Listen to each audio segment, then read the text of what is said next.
വളരെ മഹത്തുള്ള രണ്ട് സംഭവങ്ങൾക്ക് സാക്ഷിയായ രാവിന്റെ പിറകെയുള്ള പ്രഭാതത്തിലാണ്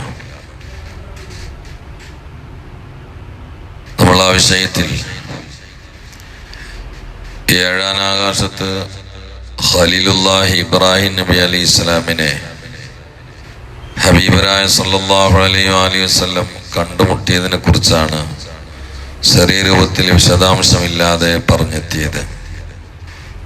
ആ സമയത്ത് വഹുവ മുസ്നിദുൻ ലഹ്റഹു ഇലൽ ബൈത്തുൽ മഅമൂർ, ഇബ്രാഹിം നബി അലൈഹി ഇസ്ലാം ബൈത്തുൽ മഅമൂറിലേക്ക് മുതുകിനെ ചേർത്തി ചാരിയാണ് ഇരിക്കുന്നത്. ബൈത്തുൽ മഅമൂർ ആകാശലോകത്ത് മലക്കുകൾക്കുള്ള ഒരു കഅബയാണ്. അതിനെക്കുറിച്ച് നബി സല്ലല്ലാഹു അലൈഹി വസല്ലം രാവിന് ശേഷം പറഞ്ഞത്, അവിടെ നിൽക്കുമ്പോൾ ഓരോ സമയങ്ങളിലും അതിലേക്ക് 70,000 മലക്കുകൾ പ്രവേശിച്ചുകൊണ്ടിരിക്കുകയാണ്. അതിൻ്റെ ഉള്ളിലേക്ക് പ്രവേശിച്ച 70,000-ൽ ഒരു മലക്ക് പോലും പിന്നീട് പുറത്തു വരുന്നില്ല. അത്ര വലിയ വിശാലതയുള്ള ഗംഭീരമായ ഭവനമാണ് ബൈത്തുൽ മഅമൂർ. പ്രബലമായ ഒരു അഭിപ്രായ പ്രകാരം, പ്രബലമായ വീക്ഷണപ്രകാരം ബൈത്തുൽ മഅമൂർ പരിശുദ്ധമായ കഅബയുടെ നേരെ മുകളിലാണ്. ഏഴാം ആകാശത്തിലുള്ള ബൈത്തുൽ മഅമൂർ അങ്ങനെ തകർന്നുകൊണ്ട് താഴെ വീഴുകയാണെങ്കിൽ കഅബയുടെ നേരെ മുകളിലേക്കാണ് വീഴുക. അഥവാ വീഴുകയാണെങ്കിൽ അങ്ങനെയാണ് വീഴുക. അതിൻ്റെ ഒരു അത്ഭുതങ്ങൾ ചിന്തിച്ചു നോക്കൂ. ഭൂമിയിൽ പരിശുദ്ധമായ കഅബയെ കുറെ ആളുകൾ ഇങ്ങനെ ചുറ്റുക, അതേ സമയത്ത് അതിൻ്റെ നേരെ മുകളിൽ ഏഴാം ഉപരിലോകത്തുള്ള ബൈത്തുൽ മഅമൂറിൽ ഒരു തെറ്റും ചെയ്യാത്ത ശുദ്ധാത്മാക്കളായ മലക്കുകൾ അതിനെയും ഇങ്ങനെ പ്രദക്ഷിണം ചെയ്തുകൊണ്ടിരിക്കുക. ഈ ത്വാഫന്നെ വന്നത് അങ്ങനെയാണെന്നാണ്. അതിൻ്റെ അടിസ്ഥാനത്തിലേക്ക് ആഴത്തിൽ ഇറങ്ങിയാല് അള്ളാഹുവിൻ്റെ മനുഷ്യ സൃഷ്ടിപ്പിന്റെ കൂടിയാലോചന സമയത്ത് വഇദ് ഖാല റബ്ബുക ലിൽ മലായികത്തി ഇന്നി ജാഇലുൻ ഫിൽ അർളി ഖലീഫ, ഖലീഫയായി മനുഷ്യനെ സൃഷ്ടിക്കാൻ ഉദ്ദേശിക്കുന്നു എന്ന പദ്ധതി അള്ളാഹു മലക്കൾക്ക് മുമ്പിൽ പറഞ്ഞുകൊണ്ട് ഒരു മുഷാവറയുടെ അദബ് മാനവരാശിയെ പഠിപ്പിക്കുന്ന സമയത്ത് മലക്കുകൾ തിരിച്ച് അള്ളാഹുവിനോട് ചോദിച്ചിട്ടുണ്ട്, അത്തജഅലു ഫിഹാ മൻ യഫ്സിദു ഫിഹാ വയസ്ഫികു ദിമാ. ഇത് പിന്നീട് മലക്കുകൾക്ക് വേണ്ടിണ്ടായിരുന്നില്ല എന്ന് തോന്നി. അള്ളാഹുവിന്റെ തീരുമാനത്തിനെതിരെയുള്ള പ്രതിഷേധമോ ആക്ഷേപമോ അല്ല. രക്തം ചിന്തുകയും പരസ്പരം സംഘട്ടനം നടത്തുകയും ചെയ്യുന്ന ഒരു വിഭാഗമാണ് ഈ മനുഷ്യർ എന്നിരിക്കെ പിന്നീട് നീ എന്തിനാണ് ഞങ്ങൾ ഇവിടെ ഉണ്ടാകുമ്പോൾ അവരെ കൊണ്ടുവരുന്നത്? ഞങ്ങൾ നഹ്നു നുസബ്ബിഹു ബിഹംദിക വനുഖദ്ദിസു ലക, അതല്ലേ? ഞങ്ങൾ എപ്പോഴും തസ്ബീഹിന്റെയും തഹ്ലീലിന്റെ ഒക്കെ ആളുകളല്ലേ?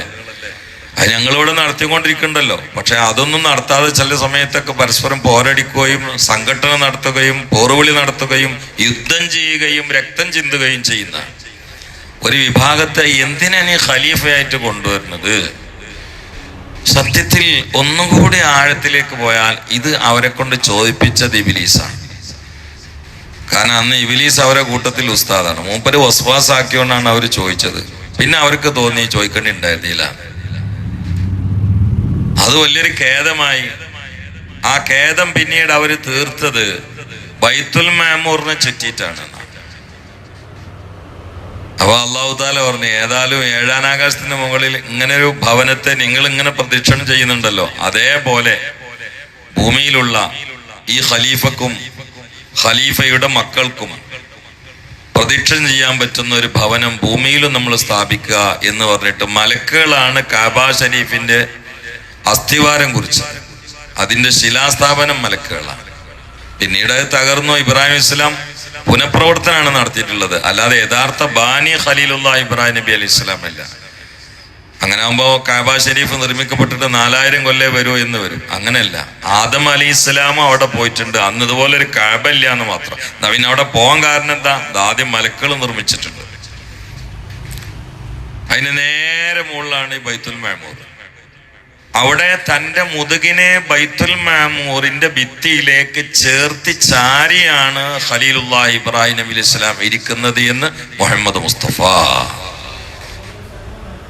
ഇതുവരെ മുസ്ലിം സമൂഹത്തിൽ കാര്യമായ അഭിപ്രായ വ്യത്യാസങ്ങളില്ലാതെ എല്ലാവരും വിശ്വസിക്കുന്നുണ്ട്. ഇനി ഒരു രംഗുണ്ട്, അതിൽ അഭിപ്രായ വ്യത്യാസമുണ്ട്.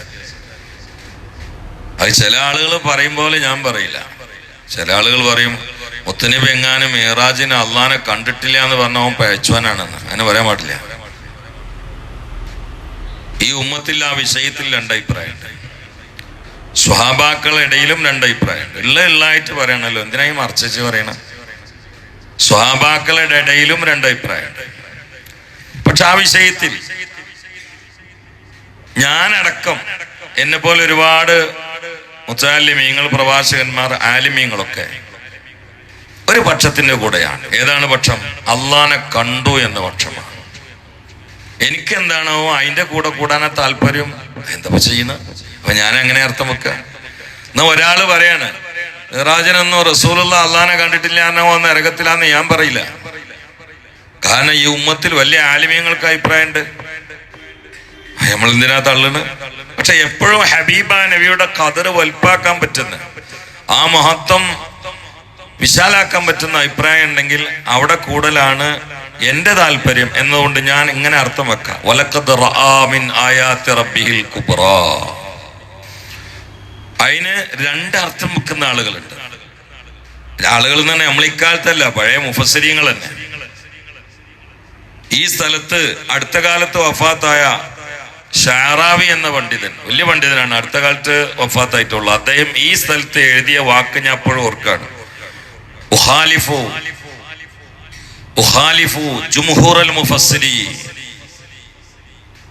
മുഫസ്സിരീങ്ങളിൽ പല ആളുകളും പറഞ്ഞ വിഷയത്തിനോട് എതിരാണ് ഞാൻ ഇവിടെ പറയുന്നത് എന്നാണ്. മുഫസ്സിരീങ്ങളിൽ തന്നെ ചില ആളുകൾക്കൊക്കെ അഭിപ്രായമുണ്ട് മുസ്തഫ നബി സല്ലല്ലാഹു അലൈഹി വസല്ലം അല്ലാഹനെ കണ്ടിട്ടില്ല എന്ന്. ചില ആളുകൾക്ക് അങ്ങനെ അഭിപ്രായമുണ്ട്. അത് അവരുടെ കാര്യമായി. അങ്ങനെയുള്ള ആളുകൾ അർത്ഥം വെക്കും വലഖദ് റആ, മുസ്തഫ നബി കണ്ടു, മിൻ ആയാതി റബ്ബിഹി, അള്ളാഹുവിന്റെ റബ്ബിന്റെ ദൃഷ്ടാന്തങ്ങളിൽ നിന്ന് അൽ കുബ്ര, വലിയ വലിയ ഒരുപാട് ദൃഷ്ടാന്തങ്ങളെ കണ്ടു എന്നർത്ഥം വെക്കും. അപ്പൊ അൽ കുബ്ര എന്നുള്ളത് ആയാത്ത് എന്നതിന് സിഫത്ത് എന്ന് പറയും ഗ്രാമറിൽ. എന്നാൽ നമ്മൾ അർത്ഥം വെക്കുന്നത് അവരുടെ അർത്ഥം നിഷേധിക്കുകയോ ചെറുതാക്കുകയോ പഴച്ചാണെന്ന് പറയുകയോ അങ്ങനെ വെച്ചാൽ ഇസ്ലാമിന്റെ ഗ്രൗണ്ടിൽ നിന്ന് വിളിക്കായോ എന്നൊന്നും പറയില്ല. പക്ഷേ ഹബീബരായ അഷ്റഫുൽ ഖൽഖി മുഹമ്മദ് മുസ്തഫ സല്ലല്ലാഹു അലൈഹി വആലിഹി വസല്ലമയുടെ ഖദർ എപ്പോഴും മഹത്വപ്പെടുത്തുന്ന വീക്ഷണം ഉണ്ടെങ്കിൽ അവിടെയാണ് പ്രഭാഷണം ഒതുക്കേണ്ടത് എന്നൊരു വാശി എനിക്ക് നേരത്തെ ഉള്ളത് കൊണ്ട് വലഖദ് റആ, മുസ്തഫ നബി കണ്ടു, മിൻ ആയാതി റബ്ബിഹി, ഹബീബായ നബിയുടെ റബ്ബിന്റെ ദൃഷ്ടാന്തങ്ങളിൽ നിന്ന് കണ്ടു, അൽ കുബ്ര, ഏറ്റവും വലിയ ദൃഷ്ടാന്തം കണ്ടു. ഏതാണത്? ലിഖാഉല്ലാഹി റബ്ബിൽ ആലമീൻ. അതാണ്. വെറും ജിബ്രീൽ അലൈഹി ഇസ്ലാമിനെ കണ്ടു എന്ന് മാത്രം പറഞ്ഞ് അവിടെ ഒതുക്കിയാൽ ഒരു രസം കിട്ടുന്നില്ല. കാരണം ജിബ്രീൽ അലൈഹി ഇസ്ലാം എപ്പോഴും ഹബീബിന്റെ കൂടെ ഉള്ള ആളല്ലേ. പിന്നെ അതിന്റെ പൂർണ്ണ രൂപത്തിൽ കണ്ടു, അതുകൊണ്ടാണ് അത് വേറെ പറയണമെന്നൊക്കെ പറയാം, ആയിക്കോട്ടെ, കുഴപ്പമില്ല. പക്ഷെ എങ്ങനെ ചില മഹാന്മാര് പറഞ്ഞിട്ടുണ്ട് അള്ളാഹുവിനെ ഹബീബാ നബി കണ്ടു എന്ന്. അതുകൊണ്ടല്ലോ മൂസ അലൈഹി ഇസ്ലാം അള്ളാഹുവിനെ കാണാൻ വേണ്ടി ആവശ്യപ്പെട്ട സമയത്ത് അള്ളാഹു താല തിരിച്ച് മൂസ അലൈഹി ഇസ്ലാമിനോട് പറഞ്ഞത് എന്താണ്? ലൻ തറാനി എന്നാണ് പറഞ്ഞത്. ഭാഷ ശ്രദ്ധിച്ച അത്ഭുതമാണ്. ലൻ തറാനി. നമ്മള് ഭാഷന്റെ അവിടുന്ന് ശ്രദ്ധിച്ചു കൊടുക്കും. ലൻ തറാനി, ഞാൻ തീരെ കാണപ്പെടുകയില്ല എന്നുള്ളതിന് ലൻ ഉറാന്നാ പറയാ.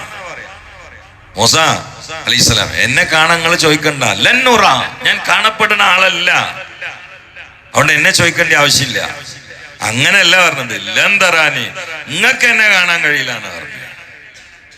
നിങ്ങൾക്ക് എന്നെ കാണാൻ കഴിയില്ല, എന്നെ കാണാൻ കഴിയുന്ന ഒരാൾ പിന്നെ വരുന്നുണ്ട്. ഇന്നഹു ഹുവസ് സമീഉൽ ബസീർ. സുബ്ഹാനല്ലാഹ്. സുബ്ഹാനല്ലദീ അസ്റാ ബിഅബ്ദിഹി ലൈലൻ മിനൽ മസ്ജിദിൽ ഹറാമി ഇലൽ മസ്ജിദിൽ അഖ്സല്ലദീ ബാറക്നാ ഹൗലഹു ലിനുരിയഹു മിൻ ആയാതിനാ ഇന്നഹു ഹുവസ് സമീഉൽ ബസീർ. ആ ഇന്നഹു എന്നുള്ളത് അല്ലാഹുവിലേക്ക് മടക്കിയ പണ്ഡിതന്മാരുണ്ട്, മുസ്തഫ നബിയിലേക്ക് മടക്കിയ പണ്ഡിതന്മാരുണ്ട്. അപ്പൊ ഇന്നഹു, നിശ്ചയം മുത്തുനബി, ഹുവ, ആ മുത്തുനബിയാണ്, അസ്സമീഉ, എന്തും കേൾക്കാൻ കഴിയുന്ന ആള്, അൽ ബസീറു, എന്തും കാണാൻ കഴിയുന്ന ആള്. കാരണം അതിന് അള്ളാഹു കഴിവ് കൊടുത്തത് മുത്തുനബിക്കാണ്, മറ്റു അമ്പിയാക്കൾക്ക് കൊടുത്തിട്ടില്ല. അതുകൊണ്ട് ലൻ തറാനി, നിങ്ങൾ എന്നെ കാണൂല. ആരോട് പറഞ്ഞു? മൂസാ നബിനോട് പറഞ്ഞു. കാണാൻ പറ്റുന്ന ഒരാൾ പിന്നെ വരുന്നുണ്ട്, അത് മുഹമ്മദ് മുസ്തഫ. യാത്രകൾ നോക്കി ജിബിരി അലൈഹിസ്സലാം കൂടെ തന്നെ ഉണ്ട്. ഏറ്റവും അപകടകരമായ സ്ഥലത്തെത്തിയപ്പോ ജിബിരിയിൽ പിന്നോട്ട് വലിഞ്ഞു. കൂടെയുള്ള ഗൈഡ് ഒരു സ്ഥലത്തെത്തിയപ്പോ പിന്നോട്ട് വലിഞ്ഞു. അപ്പൊ ഹബീബാ നബി ആരപ്പത്? പ്രകാശത്താൽ മാത്രം സൃഷ്ടിക്കപ്പെട്ട ഏറ്റവും പവറുള്ള ഏറ്റവും ശക്തനാണ് മഹാനായ മുഖറബുൽ അംലാക്ക് മലക്ക് ജിബിരിയിൽ. മലക്കുൽ മൗത്തിനെ പോലും ജിബിരി ഇസ്ലാമിന്റെ പേരിന് ശേഷമാണ് ഉമ്മത്ത് പറയാ. ജിബിരിയിൽ, അത് കഴിഞ്ഞിട്ട് മീക്കായിൽ, പിന്നെ ഇസ്രാഫീൽ, അസ്ര, ഇങ്ങനെയല്ലേ നമ്മൾ പറയാ. മലക്കുകളെ എണ്ണുന്ന സമയത്ത് ആ പട്ടികയിൽ ഒന്നാമത്തെ പേര് മഹാനായ ജിബ്രീൽ അലൈഹിസ്സലാം. അല്ലമഹു ഷദീദുൽ ഖുവ എന്ന ജിബ്രീൽ ഇസ്ലാമിനെ കുറിച്ച് ഖുർആൻ പറഞ്ഞത്. അല്ലമഹു ഷദീദുൽ ഖുവ, അതിശക്തനായ ഒരാള്. ശക്തൻ അള്ളയാണ് പറഞ്ഞത്. ആ ജിബ്രീൽ അലൈഹി ഇസ്ലാമേ ഒരു സ്ഥലത്തെത്തിയപ്പോ പറഞ്ഞു, ഇനി ഞാൻ ഒരടി അങ്ങോട്ട് വന്നാൽ എന്റെ അഡ്രസ് ഉണ്ടാവില്ല. സുബ്ഹാനല്ലാഹ്. ഈ മക്കാമ് തിരിയാതെ പോയാൽ ഹബീബിന് മനസ്സിലാവില്ല. മുഹമ്മദ് നബി മഹാനാണ്, ഇത് പറയാത്ത ആരാള്? ഗാന്ധിജി പറഞ്ഞിട്ടില്ലേ? വിവേകാനന്ദ സ്വാമികൾ പറഞ്ഞിട്ടില്ലേ? ജവഹർലാൽ നെഹ്റുവിന് കട്ടിയുള്ളൊരു പുസ്തകമുണ്ട്, അതിൽ നിറയെ എഴുതിച്ചത് മുഹമ്മദ് നബി മഹാനാണെന്നാ. മോൾക്ക് എഴുതിയൊരു കത്തുണ്ട് ജയിലിൽ നിന്ന്. ആ കത്തില് വരെ ഹബീബാ നബിയെ കുറിച്ചാണ് ജവഹർലാൽ നെഹ്റു എഴുതി. അദ്ദേഹം സന്ദേഹവാദിയാണ്. അല്ല ഉണ്ടോ ഇല്ലേ, അല്ല ഉണ്ടോ ഇല്ലേ, ഇങ്ങനെ പലപ്പോഴും ദൈവം ഉണ്ടോ ഇല്ലേ എന്നുള്ളതിൽ സംശയാലുമാണ്. എന്നിട്ട് തൻ്റെ മകൾക്ക് അയച്ച കത്ത് ഞാൻ വായിച്ചിട്ടുണ്ട്. അതിന് മലയാളമുണ്ട്, അതിന്റെ പല ഭാഷയുണ്ട്. അതിലെഴുതിയത് മുഹമ്മദ് നബി മഹാനാണെന്നാണ്. ഇത് പറയപ്പോ നമ്മള് വേണം ഈ മക്കാമ് മനസ്സിലാക്കണം. അതാണ് ഒരു സ്ഥലത്തെ ദൈവം പിന്നോട്ടടിച്ചു. എന്താ രംഗം? ഉപരിലോകത്ത് ഏറ്റവും സമുന്നതമായ സ്ഥാനത്തെത്തി. എന്നിട്ട് പിന്നെ വളരെ അപകടാവസ്ഥയിലേക്ക് കാലുവെക്കുന്ന സമയത്ത് ഗൈഡ് പറയാണ്, ഇനി നിങ്ങൾ പൊയ്ക്കോളി, ഞാൻ ഇല്ല എന്ന് പറഞ്ഞുള്ള അവസ്ഥ എന്തായിരിക്കും? അപ്പൊ തിരിഞ്ഞു ചോദിച്ചു, ഈ സ്ഥലത്ത് വെച്ചിട്ട് എന്നെ പിരിയുകയാണോ ജിബ്രീലേ? പൂതി ഉണ്ടായിട്ടല്ലല്ലോ, എന്നെ പിരിയുകയാണോ?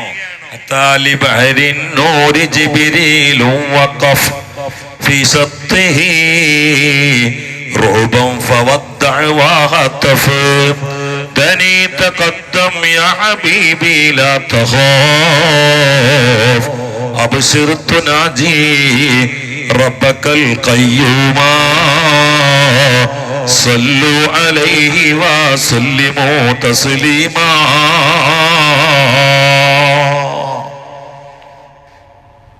അബിശ്ശിർ, നീ നിങ്ങൾ എന്നെ ഒഴിവാക്കിനി, ഇനി ഒരു നിവൃത്തിയില്ല, എന്നെ ഒഴിവാക്കാളി. തഖദ്ദം, തഖദ്ദം, മുന്നോട്ട് പോയി. യാ ഹബീബി, ദാ വിളി, എന്റെ ഹബീബെ എന്നെ ഒഴിവാക്കിയിട്ട് പോയിക്കോളി, ഒരു നിവൃത്തിയില്ല. അബ്ശിർ തുനാജി റബ്ബക, നിങ്ങൾ റബ്ബിനോട് പോയിട്ട് സംസാരിച്ചോളി, ഞാനാണ്ടില്ല, കാരണം എന്റെ അഡ്രസ് ഉണ്ടാവില്ല. എന്റെ തീർന്ന് എന്റെ ഇവിടെയാണ്, എന്റെ ഇവിടെയാണ്, തീർന്നു, ഇനി അവിടേക്ക് പോകാൻ പറ്റില്ല. പക്ഷേ ആ ബഹറിന്നൂറിന്റെ മുകളിൽ രോമത്തിന് പോറലേൽക്കാതെ പതറാതെ പാഞ്ഞ മുഹമ്മദ് മുസ്തഫ നൂറുന്നല നൂർ. അവിടുന്നാണ്ട് പോകാൻ ഒരു പ്രകാശമൊന്നും പോരാ. ഒരു പ്രകാശമുള്ള ആളാണ് മുഖറബുൽ അംലാക്ക് മലക്ക് ജിബ്രീൽ. പ്രകാശത്തിന്റെ മേൽ പ്രകാശമാണ് മുഹമ്മദ് മുസ്തഫ, ഒരു സംശയം വേണ്ട.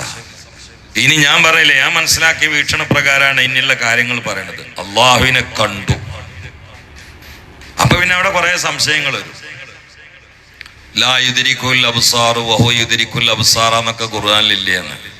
ഖുർആനിൽ അങ്ങനെ പലതുണ്ട്. ഞാനൊരായത്തിന് അർത്ഥം വെച്ചുതരാം. വല്ലാഹു അഖ്റജക്കും മിൻ ബുത്തൂനി ഉമ്മഹാത്തിക്കും ലാ തഅലമൂന ശൈഅ. ഇത് ഖുർആനാണ്.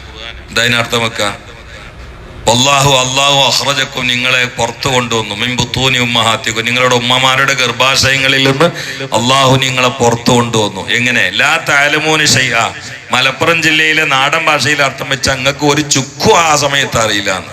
അതിനർത്ഥം എന്താ? ഗർഭത്തിൽ നിന്ന് വരുന്ന കുട്ടികൾക്ക് ഒരു വസ്തു അറിയാതെയാണ് വന്നതെന്ന് അല്ലേ? ഇന്ന് ഗർഭത്തിന്റെ ഉള്ളിൽ നിന്ന് വന്ന ഈസാ നബി അലൈഹി സ്വലാം സമയത്ത് സംസാരിച്ചില്ലേ? അപ്പൊ അവരതിൽ പെട്ടില്ല എന്ന് ഉറപ്പായില്ലേ? മൂസാ നബി ഗർഭത്തിലുള്ളെന്ന് വന്ന സമയത്തല്ലേ ഉമ്മാന്റെ അല്ലാത്തവരൊന്നും പാല് കുടിച്ചില്ലല്ലോ. കാരണം ഹറംന അലൈഹിൽ മറാലിയ, അള്ള പണിയെടുത്തു. അപ്പൊ അതിന്റെ ഉമ്മല്ലേന്ന് ആ കുട്ടിക്ക് മനസ്സിലായി. ഉമ്മാന്റെ പാല് മാത്രമേ കുടിച്ചോളൂ, അതും ഗർഭത്തിൽ നിന്ന് വന്നതല്ലേ. അപ്പൊ ലാ താലുമോന് ചെയ്യാന്നുള്ളതിൽ മൂസാ നബി പെടൂല. എങ്കിൽ ഇത് ഹബീബാ നബിക്ക് അർത്ഥത്തിൽ ബാധകല്ല. കാരണം ഇത് ആളുകൾ വേറെയാണ്, അത് പൊതുവായിട്ടുള്ളൊരു വിഷയമാണെന്ന് മനസ്സിലാക്കി കഴിഞ്ഞു. ഏത് വിഷയത്തിലും അങ്ങനെ തന്നെയാണ്. ഇന്ന് അള്ളാനെ കണ്ടിട്ടില്ല എന്ന് പറഞ്ഞ ആളുകൾക്കെതിരെ നമ്മൾ നാവ് പോങ്ങോ? ഏയ് അവര് നരകത്തിലാന്ന് നമ്മൾ പറയുമോ? ഏയ് ഒന്നുമില്ല. ആവശ്യമില്ലാതെ ഉമ്മത്തപ്പെട്ട ആൾക്കാരെ നരകത്തിൽ കുറച്ച് കുത്തി അരച്ചിട്ട് എന്താ കാര്യമുള്ളത്? ഒന്നുമില്ല. പക്ഷെ ഞാൻ വിശ്വസിക്കുന്നു അള്ളാനെ കണ്ടു, അതിന്റെ സ്വാതന്ത്ര്യമാണ്. കണ്ടു എന്ന് മാത്രമല്ല, ആ സമയത്ത് മുസ്തഫ നബി പറഞ്ഞതാണ് ഇന്നലെ ഞാന് നിലമ്പൂരിൽ നിന്ന് ഒരു 50 കിലോമീറ്റർ പോകണം. ഒരു പാടം മൊത്തം ജനങ്ങളായിരുന്നു. ഇവിടം വരെയാണ് അവിടെ പറഞ്ഞു വെച്ചത്. പിന്നെ അവിടെ പോകാൻ സമയം കിട്ടിയില്ല. 3 മണിക്കൂറായി. അപ്പോഴേക്ക് നല്ല മഞ്ഞുണ്ട്. അപ്പൊ അവിടെ പറഞ്ഞതിന്റെ വാക്യം കൂടിയാണത്. കണ്ട ഉടനെയാണ് തഹിയ്യാത്തുൽ മുബാറകാത്തു സ്വലവാത്തു ത്വയ്യിബാത്തു ലില്ലാഹ്. വർണ്ണനീയമായ അവാച്യമായ അനുഭൂതിദായകമായ അവസ്ഥയാണ്. വർണ്ണിക്കാനോ ഭാവിക്കാനോ സ്പേസ് ഇല്ലാത്ത വിധം അത്ഭുതകരമായ അനുഭൂതിയിൽ ആറാടുന്ന ആരംഭപ്പൂവായ അനുഗ്രഹത്തിന്റെ ആരാമമായ അഷ്റഫുൽ ഖൽഖി മുഹമ്മദ് മുസ്തഫ സ്വല്ലല്ലാഹു അലൈഹി വആലിഹി വസല്ലം അല്ലാഹുവിന്റെ മുമ്പിൽ സമർപ്പിക്കുകയാ അത്തഹിയ്യാത്തുൽ മുബാറകാത്തു സ്വലവാത്തു ത്വയ്യിബാത്തു ലില്ലാഹ്. മനസ്സാ വാച കർമ്മണയുള്ള സുഹൃതമാണ് ആ സമർപ്പിക്കുന്നത്. അത്തഹിയ്യാത്ത്, അതിനെ കുറിച്ച് 3 വിശേഷണം പറഞ്ഞു. അൽ മുബാറകാത്ത്, അതിന്റെ അർത്ഥം എന്റെ നാവ് കൊണ്ട് ഞാൻ പറയുന്ന എല്ലാ ഉത്കൃഷ്ട വാക്കുകളും. അൽ മുബാറകാത്തു അസ്സലവാത്ത്, എന്റെ കൈകാലുകളെ കൊണ്ട് ഞാൻ എടുക്കുന്ന എല്ലാ നല്ല അമലുകളും.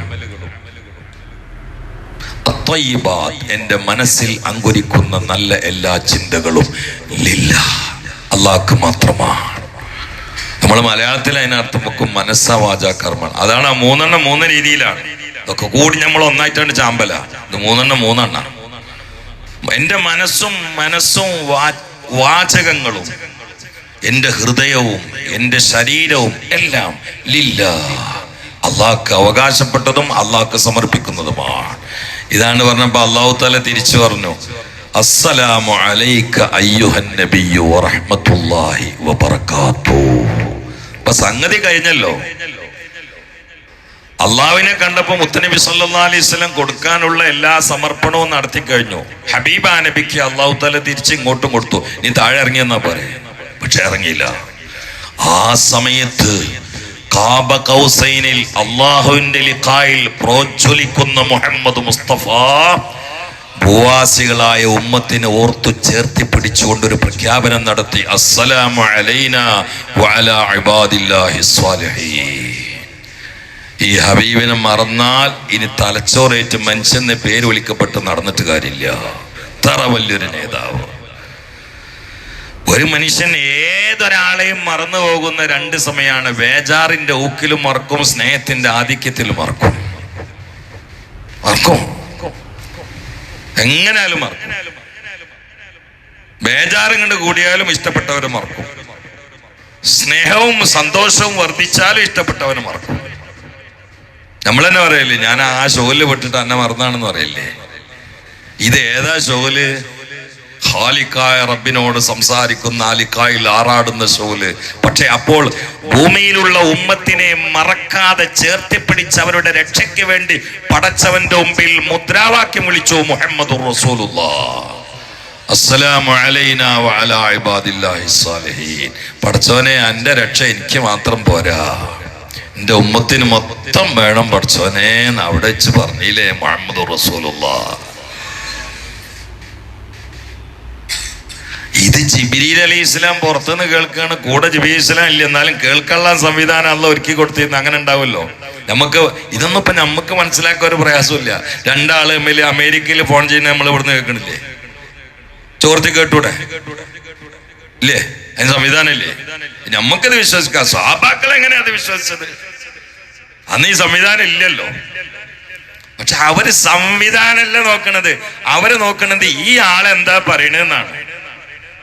ഈ ആളെന്താ പറയണെന്നാണ്. അബ്ദുല്ലാഹിബ്നു അംർ ഇബ്നു ആസ് റളിയല്ലാഹു ഒരു സ്വഭാവമുണ്ട്. മുത്തനബിന്റെ അങ്ങനെ കൂടിയിട്ട് ഹബീബാ നബി പറഞ്ഞത് മുഴുവനോണ്ട് എഴുതി വെക്കും. അപ്പൊ ഒരിക്കലും ചില ആളുകൾ പറഞ്ഞു, എന്താ അബ്ദുല്ലാ ഈ കാട്ടുന്നത്? അവര് മനുഷ്യനല്ലേ, ചിലപ്പോൾ ദേഷ്യം പിടിച്ചിട്ട് സംസാരിക്കും, ചിലപ്പോൾ സ്നേഹിച്ചിട്ട് സംസാരിക്കും, ഒക്കെ കൂടെ എഴുതിച്ചിട്ട് പ്രമാണാക്കുക. അതൊരു മനുഷ്യനല്ലേ എന്ന് പറഞ്ഞാൽ ദേഷ്യം പിടിച്ചിട്ടൊക്കെ സംസാരിക്കുമ്പോ എഴുതാൻ പറ്റാത്തത് ഉണ്ടാവൂലേ എന്നാണ് ഇപ്പൊ ഈ ചോദിക്കണതിനർത്ഥം. അപ്പൊ അവര് എഴുത്ത് നിർത്തിയെന്നാണ്. അങ്ങനെ വേണ്ട, ഇത് അള്ളാഹ് പറഞ്ഞതാണെന്ന് പറഞ്ഞിട്ട് ഹബീബ് എന്തെങ്കിലും പറയുമ്പോ അത് എഴുതിയാൽ മതി. മറ്റുള്ളൊന്നും എല്ലാം കൂടെ എഴുതിയിട്ട് പ്രമാണാക്കണ്ട, കാരണം അതൊരു മനുഷ്യനാണ്. അപ്പൊ സംസാരത്തിൽ ദേഷ്യം വന്നാൽ അത് പറയുന്ന വാക്കിൽ സ്വാധീനം ചെലുത്തും. അത് നമ്മൾ എഴുതിയാൽ ചിലപ്പോ നമുക്ക് പഠിക്കാനുള്ളതോ പകർത്താനുള്ളതോ ആവൂല എന്ന് കരുതിയിട്ട് അവര് നിർത്തി. പക്ഷെ അവർക്ക് നിർത്തിയിട്ടൊരു നിപ്പ് കിട്ടണില്ല മനസ്സിന്. അങ്ങനെ ഉണ്ടല്ലോ, സംഗതി പണി നിർത്തിയാലും മനസ്സിന് നിപ്പ് കിട്ടുന്നില്ല. അവര് നേരെ പോയിട്ട് വിഷയം ഹബീബാ നബിയിൽ അവതരിപ്പിച്ചു. നബി സല്ലല്ലാഹു അലൈഹി വസല്ലം പറഞ്ഞു, വല്ലദീ നഫ്സി ബിയദിഹി, ഈ പാവപ്പെട്ട എന്റെ ശരീരം ആരുടെ കസ്റ്റഡിയിലാണോ അവൻ തന്നെ നേര്. മാ ഖറജ മിന്നി ഇല്ലൽ ഹഖ്, എന്റെ വായിൽ നിന്ന് സത്യമല്ലാത്തത് പുറത്തു വരൂല മുഹമ്മദ് മുസ്തഫ. കൊണ്ട് എഴുതിക്കോ, എഴുത്ത് നിർത്തണ്ട. ഞാൻ ദേഷ്യം പിടിച്ച് പറഞ്ഞാലും സ്നേഹിച്ച് പറഞ്ഞാലും എന്റെ വായിൽ നിന്ന് നീതിയും സത്യവുമല്ലാതെ പുറത്തു വരൂല. ഇതാണ് ആള് മുഹമ്മദ് മുസ്തഫ. അപ്പോ ഇവര് തമ്മിലുള്ള സംസാരം ദൂരെയാണെങ്കിൽ ജിബ്രീൽ ഇസ്ലാം കേട്ടു. ഏത് അത്തയ്യാത്ത് അങ്ങോട്ട് കൊടുക്കണതും സലാം ഇങ്ങോട്ട് തരുന്നതും. അപ്പൊ ജിബ്രീൽ ദൂരെ എന്നാണ്ട് പറഞ്ഞു, അശ്ഹദു അല്ലാ ഇലാഹ ഇല്ലല്ലാഹ് വഅശ്ഹദു അന്ന മുഹമ്മദർ റസൂലുള്ളാഹ്. അതാണ് നമ്മൾ അത്തയ്യാത്തിലുള്ളത്. അങ്ങനൊക്കെ ആവുമ്പോ എന്തായി? എങ്ങനെ നിസ്കാരം മിഅ്റാജ് ആവുക? മഹാന്മാരെ ആരിഫ്യങ്ങൾ പറയണത്, നമ്മൾ തക്ബീർ കെട്ടിയിട്ട് അങ്ങോട്ട് കയറുകയാണ്. ഈ ഫാത്തിഹയിലെ 7 ആയത്തുകൾ 7 ആകാശങ്ങളാണ്, അതിലേക്കുള്ള സൂചനയാണ്. മുത്തനബി കയറിയ പോലെ ഹദീസാണല്ലോ അസ്സലാത്തു മിഅ്റാജുൽ മുഅ്മിൻ. 7 ആകാശങ്ങൾ കയറി. പിന്നെ നമ്മൾ റുക്കൂക്ക് പോവാം. റുക്കൂ സുജൂദ്, റുക്കൂന്ന് നേരാണ് സുജൂദ് പോയാൽ പോരെ. എന്നാൽ റുക്കൂന്ന് പിന്നെ സുജൂദ് കാണ്ട് പോയാൽ പോരെ, പിന്നെ ഇങ്ങോട്ടൊന്ന് വരാൻ നിൽക്കണം. റുക്കൂന്ന് നേരെ സുജൂദ് പോകുമ്പോ മനുഷ്യന്റെ ശ്രദ്ധ മോന്തത്തി വീഴുമെന്നുള്ളടത്തേക്കാവും. ശ്രദ്ധ അങ്ങോട്ട് പോകും. അപ്പൊ ശ്രദ്ധ ഇതിലേക്ക് മാത്രം വരണമെങ്കിൽ ഒന്നിങ്ങോട്ട് സ്റ്റഡി ചെയ്യണം, എന്നിട്ട് പോകണം. അത്രയും നിസ്കാരത്തിൽ ശ്രദ്ധ വേണമെന്ന്. അതാണ് ഒരു സുജൂദ് ഉടനെ മറ്റേ സുജൂദല്ല, ഇടയിൽ ഒരു ചെറിയ തുമാനീനത്തില്ലേ.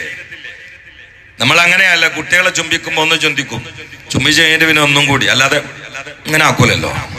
അപ്പൊ ഒന്നും ഉണ്ടാക്കിയിട്ട് പിന്നെ ഒന്നും കൂടി. എന്താണ് അതിന്റെ ആത്മീയ റാഹത്തോ രസോ ആസ്വാദനം എന്നറിയങ്ങള്? ഒക്കെ കഴിഞ്ഞിട്ട് അള്ളാഹ് നബിയിൽ ചമ്രം പടിഞ്ഞു ഒറ്റ ഇരുത്താണ്.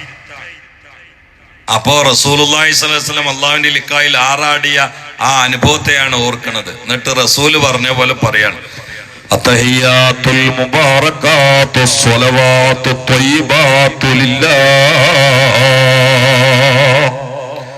അർത്ഥമറിഞ്ഞുകൊണ്ട് ചരിത്രമറിഞ്ഞുകൊണ്ട് ആശയങ്ങളിലൂടെ ഉളാങ്കൂളിയിട്ടുകൊണ്ട് യാത്ര ചെയ്യുന്നൊരു വിശ്വാസിയെ പേടിച്ചെടുത്തോളം സ്വാഭാവികമായി അപ്പോൾ മനസ്സിലേക്ക് കയറി വരുന്നതാ ഈ വാക്ക്. ആദ്യമായിട്ട് ആരാണ് പറഞ്ഞത്, എവിടെ നിന്നാണ് പറഞ്ഞത്? ഉടനെ തന്നെ കൽബിലേക്ക് വരികയായി, മുഹമ്മദുർ റസൂലുള്ളാഹ്. അതുകൊണ്ടാണ് ഇഹ്യാ ഉലൂമുദ്ദീനിൽ ഗസാലി ഇമാം പറഞ്ഞത്, അഹ്ലുർ നബിയക്കൽ കരീം അസ്സലാമു അലൈക അയ്യുഹൻ നബിയ്യു എന്ന് പറയുമ്പോൾ നമ്മൾ നരകത്തെ കുറിച്ചുകൊണ്ട് ആയത്ത് നിസ്കാരത്തിൽ ഓതുന്ന സമയത്ത് മക്കയിലെ ഇമാമ കരയുന്നത് കേട്ടിട്ടില്ലേ? അത് നരകം ഓർത്തത് കൊണ്ട് തന്നെയല്ലേ, ഭാവന ചെയ്തത് കൊണ്ട് തന്നെയല്ലേ എന്നതുപോലെ റസൂലുള്ളാഹിനെ പറയുന്ന സമയത്ത് സ്വാഭാവികമായി കൽബിലേക്ക് കയറി വരുന്നതാ അള്ളാന്റെ ഹബീബായ നബിയുനാ മുഹമ്മദ് മുസ്തഫ. അസ്സലാമു അലൈക അയ്യുഹൻ നബിയ്യു വറഹ്മത്തുള്ളാഹി വബറകാതുഹു. അസ്സലാമു അലൈനാ വഅലാ ഇബാദില്ലാഹിസ് സാലിഹീൻ. ഇതിങ്ങനെ അത്തയ്യാത്തിൽ മനസ്സറിഞ്ഞുകൊണ്ട് ചെല്ലുമ്പോൾ ഹൃദയം പടക്കും. അപ്പോ ഷഹാദത്താണ് ഇനി ചെല്ലാനുള്ളത്. അതിന് കാരണം എന്താ വെച്ചാല് ഇതിങ്ങനെ ചെല്ലുമ്പോൾ അവസാനം നമുക്കൊരു ബോധം, ഇതൊക്കെ നമുക്കങ്ങനെ ചൊല്ലാനും ചെയ്യാനും എന്താണ് കാരണം? നമ്മൾ ഷഹാദത്തിൽ വിശ്വസിച്ചുകൊണ്ടാണ്. അപ്പോൾ അതെന്നവിടെ പറഞ്ഞു കൊടുക്കും, അഷ്ഹദു അല്ലാ ഇലാഹ ഇല്ലല്ലാഹ് വഅഷ്ഹദു അന്ന മുഹമ്മദർ റസൂലുള്ളാഹ്. ഞാൻ ഇതിന്റെ ആളായതുകൊണ്ടല്ലേ എനിക്കിങ്ങനെ നിസ്കരിക്കാൻ പറ്റണേ. അല്ലെങ്കിൽ ബിംബത്തിന്റെ മുമ്പ് പോയിട്ട് നമ്മൾ കൊടേണ്ടി വരൂലേ? ഏതോ ഒരു ലക്ഷ്മിന്റെ മകനായി രാമന്റെ മോനായി ഒരു ഹിന്ദു ഹൈന്ദവ വീട്ടിൽ താമസിക്കുകയാണെങ്കിൽ നമ്മൾ അമ്പലത്തേക്കാ പോവാ, അത്തയ്യാത്തിന് വരൂല. ഈ ഒരു സൗഭാഗ്യമൊക്കെ എനിക്ക് കിട്ടിയത് ഞാൻ ഷഹാദത്തിന്റെ ആളായത് കൊണ്ടാണ്. അഷ്ഹദു അല്ലാ ഇലാഹ ഇല്ലല്ലാഹ് വഅഷ്ഹദു അന്ന മുഹമ്മദർ റസൂലുള്ളാഹ്. അങ്ങനെ ആവുമ്പോ ആ ഹബീബിനൊരു പൂച്ചണ്ട് നിസ്കാരത്തിലും കൊടുക്കണ്ടേ? അതാണ് ഞാൻ അടുത്തേ വരുന്നത്.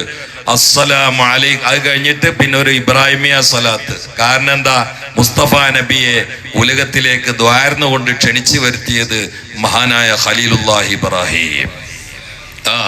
ഇബ്രാഹിം നബി വരുന്നിട്ടല്ലേ മക്കയിലേക്ക് ഹബീബ നബി വന്നത്. അപ്പൊ ആ ഇബ്രാഹിം നബിയെയും ചേർത്തി പിടിച്ചുകൊണ്ടുള്ള സലാത്താണ് അത്തയ്യാത്തിലെ സലാത്ത്. അല്ലാഹുമ്മ സല്ലി അലാ ഇബ്രാഹിമിയ സലാത്ത് ഞാൻ ചൊല്ലുന്നില്ല. ആ ഇബ്രാഹിമിയ സലാത്തിൽ പിന്നെ അള്ളാഹിനോടൊരു സംബോധനം, ഇന്നക ഹമീദും മജീദ്. എന്തിനാ? സംഗതിയിൽ അള്ളാഹിനെ ഓർത്ത് സംഗതി നിസ്കാരം ഇങ്ങനെ അവസാന ആ സമയത്ത് ഇവിടെ ചില സൃഷ്ടികളെയും അറിയാതെ ഓർത്തുപോയി. അത് അങ്ങനെ അർത്ഥം വെക്കുമ്പോൾ ഓർക്കുമല്ലോ. ഇബ്രാഹിം നബി ഒന്നു, മുസ്തഫ നബി ഒന്നു. മുസ്തഫ നബിക്ക് നേരെ സംബോധനം ചെയ്തു, അസ്സലാമു അലൈക അയ്യുഹൻ നബി എന്ന് പറഞ്ഞു. അപ്പൊ അള്ളാഹിൽ നിന്ന് ശ്രദ്ധ തെറ്റിയോന്ന് തോന്നണ്ട. അതിന് അള്ളാഹ്ക്ക് ഒരു പ്രഖ്യാപനം, അള്ളാഹിനോട് നേരെ സംസാരം. ലാസ്റ്റ് നിന്നെ നമ്മൾ വിടൂല, ഇതിന്റെ ഒക്കെ ആത്യന്തിക കാരണക്കാരൻ നീയാണ്. ഇന്നക ഹമീദും മജീദ്. ഞങ്ങൾ ആരെ സ്തുതിച്ചാലും ആത്യന്തികമായി ഇന്നക്കാനിക്ഷയൻ നീയാണ്. ഹമീദുൻ, സ്തുതിക്കപ്പെടുന്നവൻ നീയാണ്. മുത്തുനബിയെ സ്തുതിച്ചാലും ഇബ്രാഹിം നബിയെ പ്രശംസിച്ചാലും ആരെ പ്രശംസിച്ചാലും പ്രകീർത്തിച്ചാലും പ്രകീർത്തനത്തിന്റെ പ്രശംസയുടെ സ്തുതികീർത്തനങ്ങളുടെ അടിസ്ഥാനം ആത്യന്തികമായ ശക്തി ഈ വ്യക്തികളല്ല, ലോക സൃഷ്ടാവായ ശക്തിയായ ഗനിയായ മജീദായ അലീമായ ഹലീമായ ഗഫൂറായ ഹയ്യായ ഖയ്യൂമായ നീയാണ് റബ്ബേ ഹമീദിനിയ. ഇനി പിന്നെ അള്ളഹാനോട് പറയാനുള്ളത് മനസ്സറിഞ്ഞിട്ട് പിന്നെയും പറയണേ ഇങ്ങനെ പറഞ്ഞിട്ട് ലാസ്റ്റ് നിസ്കാരം തീർക്കുമ്പോ ഈ രീതിയിലൂടെ നിസ്കാരാണ്ട് പോയാൽ അസ്സലാത്തു മിഅ്റാജുൽ മുഅ്മിൻ. ആ മുഅ്മിൻ ആ മനുഷ്യന്റെ മിഅ്റാജ് തന്നെ ആയിരിക്കും. നാളെ മുതൽ അങ്ങനെ നിസ്കരിച്ചു നോക്കി. കൈ കെട്ടണം അവിടെ ഒളൂന്റെ അവിടെ നിന്ന് ഇങ്ങോട്ട് കൊണ്ടുവരണം. ഒളൂന്റെ അവിടെ നിന്ന് തന്നെ ഇങ്ങനെ കൊണ്ടുവരണം. നമ്മളത് ഇങ്ങനെ ഒതും കിടക്കാണ്ട് കൈയിടുക, എന്നിട്ട് കാക്കക്കുളി പോലെ ഒരു കുളി വിളിക്കുക, എന്നിട്ട് വന്നിട്ട് കോട്ടുമായിട്ടാണ് തെക്ബീറല്ല, എന്നിട്ട് ഉറങ്ങി തൂങ്ങിയിട്ട് അത്തയ്യാത്തിലിരിക്കുക, എന്നിട്ട് ഉറങ്ങിയിട്ട് ഇടത്ത് നോക്കണേ സലാം ഒന്നാക്കി മനസ്സിലാക്കുക, വലത്ത് നോക്കണ ഒന്നും ഇടത്ത് ഇങ്ങനെ ഏതായാലും ഉറങ്ങിക്കണം. അപ്പൊ ഉറക്കത്തിനിടയിൽ കൂടി ആരാ വലത്ത് നോക്കുക, അത് സലാമാക്കുക, ഏതായാലും ഇങ്ങോട്ട് തിരിഞ്ഞില്ലേ ഇനി സലാമും കൂടി പാസ്സാക്കുക, അങ്ങനെ ആയിട്ട് കാര്യമില്ല. ഇതിന്റെ ഉള്ളിലൂടെ സഞ്ചരിച്ചിട്ട് ഈ രൂപത്തിൽ പൂർത്തീകരിച്ചാണ്ടല്ലോ നിസ്കാരം ഏറ്റവും വലിയ ആനന്ദമായിട്ട് മാറും. നിസ്കാരം ആസ്വാദനാണ്, അനുഷ്ഠാനം മാത്രമല്ല, ആസ്വാദനാണ്. ഹബീബ നബിയുടെ ജീവിതത്തിൽ ഏറ്റവും ഇഷ്ടം നിസ്കാരമാണ്. സ്വഹാബാക്കളിൽ പലരും അങ്ങനെ. ഹുബൈബ് റളിയല്ലാഹുവിനെ വധിക്കാൻ വേണ്ടിയിട്ട് തനീമ കൊണ്ടുപോയിട്ട് തൂക്കുമരത്തിന്റെ അടിയിൽ വെക്കുമ്പോ അന്ത്യാഭിലാഷം ചോദിച്ചു. ലാസ്റ്റ് മോഹം എന്താന്ന് വെച്ചു. നമ്മളൊക്കെ ആണെങ്കിൽ അങ്ങനത്തെ ആളുകൾ പറയാറുണ്ടല്ലോ, പെണ്ണുങ്ങളെ കാണാനും ഉമ്മാനോട് സംസാരിക്കണം, മോളെ കിട്ടണം എന്നൊക്കെ അല്ലേ പറയാ. ഹുബൈബ് റളിയല്ലാഹുവിനും പെണ്ണുങ്ങളും കുട്ടികളൊക്കെ ഉണ്ട്. പറഞ്ഞ അതല്ല, എനിക്ക് 2 റക്അത്ത് നിസ്കരിക്കണമെന്നാണ്. 2 റക്അത്ത് നിസ്കരിക്കണമെന്നാണ്. 2 റക്അത്ത് നിസ്കരിച്ചിട്ട് സലാം കിട്ടി കഴുമരത്തിലേക്ക് കൊണ്ട് വന്ന ആൺകുട്ടിയായിട്ട് എനിക്ക് നിസ്കരിച്ചിട്ട് പൂതി വന്നിട്ടില്ല. പക്ഷെ ഞാൻ 3-ാമത്തെ റക്അത്ത് മുതൽ നിസ്കാരം തുടങ്ങിയ നിങ്ങൾ പറയും ഹുബൈബിന് മരിക്കാൻ പേടിയാണ്. എനിക്ക് മരിക്കാൻ പേടിയൊന്നുമില്ല. അല്ലാ, എന്താണ് ആ പോക്കൊക്കെ. ഈ രംഗം കണ്ടിട്ട് പിന്നീട് ഇസ്ലാമൊക്കെ വന്ന ആളുകളുണ്ട്. ഈ രംഗം കണ്ടിട്ട് അതിനുണ്ട്. ഞാൻ നിർത്തുകയാണ്. ഈ 2-3 ദിവസം കുറച്ച് സമയം എടുത്തിട്ടുണ്ട്, നിങ്ങൾ ക്ഷമിക്കണം. ഇത് നിൽക്കൂല. പക്ഷെ തൽക്കാലം ഈ വിഷയം ഇന്നിവിടെ നിർത്തുകയാണ്. നാളെ നമുക്ക് സൂറത്തുൽ ബഖറയുടെ ബാക്കി മുതൽ പറയണം. അള്ളാഹു ഇതിൽ നിന്നൊക്കെ പാഠം ഉൾക്കൊണ്ടുകൊണ്ട് നിസ്കാരം ആസ്വാദനമാക്കുന്ന സദ്ഗുണ വിഭാഗത്തിൽ അള്ളാഹു നമ്മളൊക്കെ ഉൾപ്പെടുത്തട്ടെ. സല്ലല്ലാഹു അലാ മുഹമ്മദ് സല്ലല്ലാഹു അലൈഹി വസല്ലം. സല്ലല്ലാഹു അലാ മുഹമ്മദ് സല്ലല്ലാഹു അലൈഹി വസല്ലം. اللهم صل على محمد يا ربي صل عليه وسلم. അൽഹംദുലില്ലാഹി റബ്ബിൽ ആലമീൻ. അല്ലാഹുമ്മ സ്വല്ലി അലാ സയ്യിദിനാ മുഹമ്മദിൻ വഅലാ ആലി സയ്യിദിനാ മൗലാനാ മുഹമ്മദ്. പടച്ചോനെ, പറഞ്ഞതും കേട്ടതും കബൂലാക്കണേ അല്ലാ, വീഴ്ചകൾ പൊറുക്കണേ അല്ലാ. അല്ലാഹുവേ, ജീവിതം നിന്റെ പൊരുത്തത്തിലാക്കി തരണേ അല്ലാ. ഖൽബ് മാരിഫത്തിനുള്ള പാത്രമാക്കണേ അല്ലാ, മഹബത്തിനുള്ള വേദിയാക്കണേ അല്ലാ. ഇഖ്ലാസ് കൊണ്ട് ശക്തിപ്പെടുത്തണേ അല്ലാ, ഇഹ്സാന് കൊണ്ട് അഭിരുചി നൽകണേ അല്ലാ. മഹബത്ത് മാരിഫത്തിന്റെ ആളുകളിൽ പെടുത്തണേ അല്ലാ. ആഫത്ത് മുസീബത്തുകളിൽ കാക്കണേ അല്ലാ. പറഞ്ഞത് കേട്ടത് അതിന്റെ സവാബ് മുത്ത് ഹബീബിന്റെ പവിത്ര ഹളറത്തിൽ എത്തിക്കണേ അല്ലാ. മറ്റ് അമ്പിയാക്കൾ മുർസലീങ്ങളിൽ എത്തിക്കണേ അല്ലാ. അവിടുത്തെ അസ്ഹാബ് അസ്വാജ് ആല അഹ്ലു ബൈത്തിൽ എത്തിക്കണേ അല്ലാ. ഖവാസിൽ എത്തിക്കണേ അല്ലാ. ഈ മാസം ലോകത്തോട് വിട പറഞ്ഞ ഒരുപാട് മഹാന്മാർ, അബൂ ഹനീഫ റളിയല്ലാഹു, ഷാഫി ഇമാം, മഹാന ഇമാം മാലിക്, മഹാന നവവി ഇമാം, ഖാജ തങ്ങൾ, ഒരുപാട് ആളുകൾ, അവർക്കൊക്കെ എത്തിച്ചു കൊടുക്കണേ അല്ല. പ്രത്യേകിച്ച് ഞങ്ങളിൽ നിന്ന് ഇവിടെ പറഞ്ഞ് കബറിൽ കിടക്കുന്ന മാതാപിതാക്കൾ, ഈ പള്ളിയുടെ ചുറ്റുഭാഗത്ത് കിടക്കുന്ന മുഅ്മിനീങ്ങൾ, മുഅ്മിനാത്ത് എല്ലാവർക്കും എത്തിച്ചു കൊടുക്കണേ അല്ല. അള്ളാഹു അവർക്ക് പുറത്തു കൊടുക്കണേ അല്ല. ഖബർ വിശാലായി കൊടുക്കണേ അല്ല. വല്ല അദാബുണ്ടെങ്കിൽ ഒഴിവാക്കി കൊടുക്കണേ അല്ല. അള്ളാഹുവെ, നിന്റെ പൊരുത്തത്തിൽ ഞങ്ങളെ നീ വളർത്തണേ അല്ല. ഈ ലോകത്തെ ഇസ്സത്തുള്ളവരിൽ പെടുത്തണേ അല്ല. അള്ളാഹു ഞങ്ങളെ സയ്യാത്തൊക്കെ ഹസനാത്താക്കി തബ്ദീലാക്കണേ അല്ല. ഞങ്ങളെ ദുആക്ക് ഇജാബത്തുള്ള സാലിഹ്യങ്ങളിൽ പെടുത്തണേ അല്ല. സാസിൽ കച്ചവടക്കാർ, മുത്താലിമീങ്ങൾ, ആലിമീങ്ങൾ, ഒരുപാട് ആളുകളുണ്ട്. ഓരോരുത്തരും അവരുടെ ഫീൽഡിൽ ബർക്കത്ത് നൽകണേ അല്ല. മുത്താലിമീങ്ങൾക്ക് നാഫിയ ഇൽമു നൽകണേ അല്ല. ആലിമീങ്ങൾക്ക് ഗ്രാഹ്യശേഷി നൽകണേ അല്ല. കച്ചവടക്കാർക്ക് ബർക്കത്ത് നൽകണേ അല്ല. യാത്രക്കാർക്ക് സുരക്ഷിതത്വം നൽകണേ അല്ല. കടമുള്ളവരുണ്ട്, വീട്ടിൽ കൊടുക്കണേ അല്ല. കുടുംബത്തിൽ പ്രയാസമുള്ളവരുണ്ട്, മാറ്റി കൊടുക്കണേ അല്ല. രോഗം കൊണ്ട് വലയുന്ന ആളുകളുണ്ട്, നീ ഒഴിവാക്കി കൊടുക്കണേ അല്ല. ഇന്നലെ സദസ്സിലേക്ക് ഒരാളെ താങ്ങിക്കൊടുന്നത് കാല് മുഴുവനും മുറിച്ച് സർജറി കഴിഞ്ഞിട്ട് ഒരു കാല് ഫുള്ളായിട്ട് കട്ട് ചെയ്ത ഒരാളെയാണ് കൊടുക്കുന്നത്. അള്ളാഹുവെ, ദ്വാരക്കാൻ വേണ്ടി കൈനീട്ടി പറഞ്ഞിട്ടുണ്ട്. ഇനി അദ്ദേഹത്തിന് വേദനകൾ ഒഴിവാക്കി കൊടുക്കണേ അല്ല. രോഗം മാറ്റി കൊടുക്കണേ അല്ല. ക്യാൻസർ പടർന്ന് പന്തലിക്കുന്ന കാലമാണ്. ഞങ്ങളെ ദുരിതങ്ങളിൽ നിന്ന്, മാരക രോഗങ്ങളിൽ നിന്നൊക്കെ കാത്തുരക്ഷിക്കണേ അല്ല. അല്ലാഹുമ്മ അൻസുർ ഉമ്മത്ത സയ്യിദനാ മുഹമ്മദ് വറഹം ഉമ്മത്ത സയ്യിദനാ മുഹമ്മദ് തജാവസ് അൻ ഉമ്മത്തി സയ്യിദനാ മുഹമ്മദ് اجعلنا من خيار أمته ومن محبيه. ربنا تقبل منا إنك أنت السميع العليم وتب علينا إنك أنت التواب الرحيم. آمين برحمتك يا أرحم الراحمين. صلى الله تعالى وسلم على خير الخلق سيدنا محمد وآله وصحبه أجمعين. سبحان ربك رب العزة عما يصفون وسلام على المرسلين. الحمد لله رب العالمين. السلام عليكم ورحمة الله.